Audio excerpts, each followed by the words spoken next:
ମୁଁ ସୂର୍ଯ୍ୟନାରାୟଣ ନାୟକ କୋଦଳା ଏନ୍ଏସି ଅଧ୍ୟକ୍ଷ।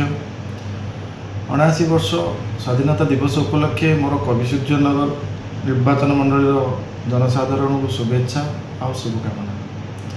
କାରଣ এই ଦିନଟି ଆମର ଗର୍ବର ଦିନ। କାରଣ ପୂର୍ବେ 79 ବର୍ଷ ପୂର୍ବେ ଆମେ ଏ ଦେଶ ସ୍ୱାଧୀନ ହୋଇଥିଲା।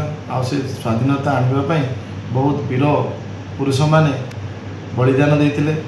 ସେମାନଙ୍କ ନିମନ୍ତେ ମୁଁ ଠାକୁରଙ୍କୁ ପାଖକୁ ପ୍ରାର୍ଥନା କରୁଛି ସେମାନଙ୍କ ଆତ୍ମା ଭଲରେ ରହୁ ଆଉ ସେମାନେ ଯୋଉଠି ଥାଆନ୍ତୁ ଭଲରେ ଥାଆନ୍ତୁ।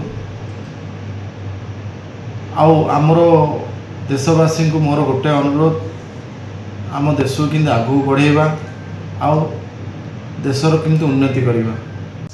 ମୁଁ ସୂର୍ଯ୍ୟନାରାୟଣ ନାୟକ କୋଦଳା ଏନ୍ଏସି ଅଧ୍ୟକ୍ଷ।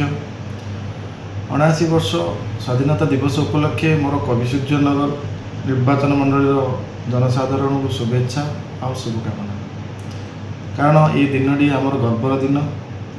କାରଣ ପୂର୍ବେ 79 ବର୍ଷ ପୂର୍ବେ ଆମେ ଏ ଦେଶ ସ୍ୱାଧୀନ ହୋଇଥିଲା।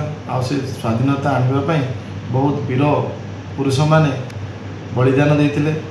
ସେମାନଙ୍କ ନିମନ୍ତେ ମୁଁ ଠାକୁରଙ୍କୁ ପାଖକୁ ପ୍ରାର୍ଥନା କରୁଛି ସେମାନଙ୍କ ଆତ୍ମା ଭଲରେ ରହୁ ଆଉ ସେମାନେ ଯୋଉଠି ଥାଆନ୍ତୁ ଭଲରେ ଥାଆନ୍ତୁ।